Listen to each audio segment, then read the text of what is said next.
everyone, welcome back to the channel. Today, we're diving into one of Netflix's most talked about, most frustrating, and most bizarrely addictive shows of the year. Nobody Wants This Season 2, 2025. A show that proves two things. Love is complicated, and Netflix will absolutely give you 10 episodes where almost nothing happens, and somehow we will still watch every single minute.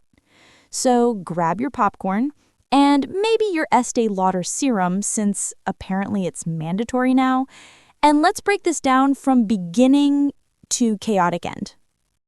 Before we tackle Season 2, quick refresher. Joanne, Kristen Bell, is an outspoken, secular, podcasting, slightly chaotic LA girl.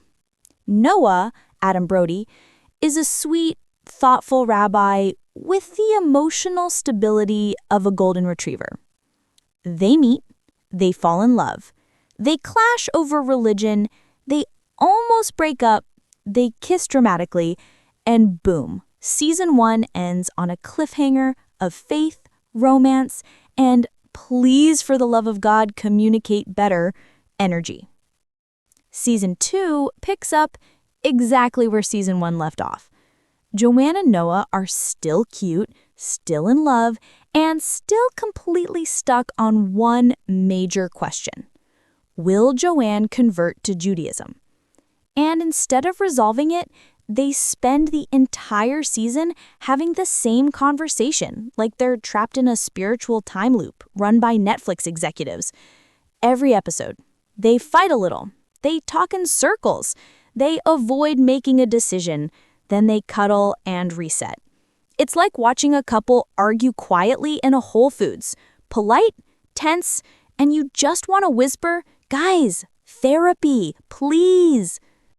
Joanne, once confident and sharp, slowly becomes, well, a nervous raccoon with Wi-Fi. She constantly calls her sister for advice, panics over every disagreement, and suddenly second-guesses her entire personality. She wants Noah. She wants independence. She wants meaning. She wants her podcast. She wants validation. Basically, she wants everything everywhere all at once, except clarity. Then we get the big emotional episode, Valentine's Day. Turns out Noah has been reusing date ideas from his exes. Joanne, understandably, are you recycling romance? Noah basically, yes. Audience, sir. It's painful. It's awkward. It's relatable.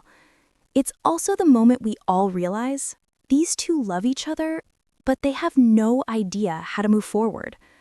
Remember Esther and Morgan? The hilarious, lovable side characters from Season 1? Yeah, well, Season 2 said character development? Nah. Esther suddenly wants out of her marriage. Morgan gets engaged out of nowhere like she saw a ring and said, sure. The arcs don't build, they just happen. Like a writer's room panic button got pressed. Season 2. It's about two people who love each other but don't know how to create a shared future. It's messy, it's frustrating, it's real. Maybe too real. And also occasionally feels like watching a beautifully shot nothing burger sprinkled with brand deals. But here's the thing. We keep watching because Joanne and Noah feel like us. Lost, hopeful, scared to decide. Trying to build something in a world where commitment to a faith, to a partner, to a life path feels terrifying. And maybe that's the point. Season 3 picks up a few months after the emotional roller coaster of Season 2.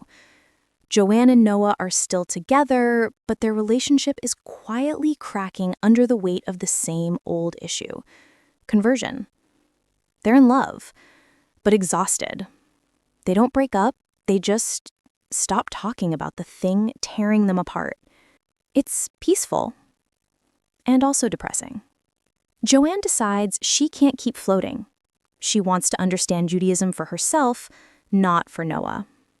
So she secretly starts studying again, This time with a new, modern rabbi named Miri, who teaches her to feel spirituality instead of memorizing rules. Joanne begins to enjoy it. Not for Noah, for her. But she hides it because she's terrified of disappointing him again. Noah's facing his own pressure. His synagogue board wants him to modernize and appeal to younger members. He feels stuck between tradition and evolution, and suddenly he doesn't even know if he's doing Judaism right. Then he gets a huge job offer in New York at a progressive temple, the dream career. But it means leaving LA, and maybe Joanne.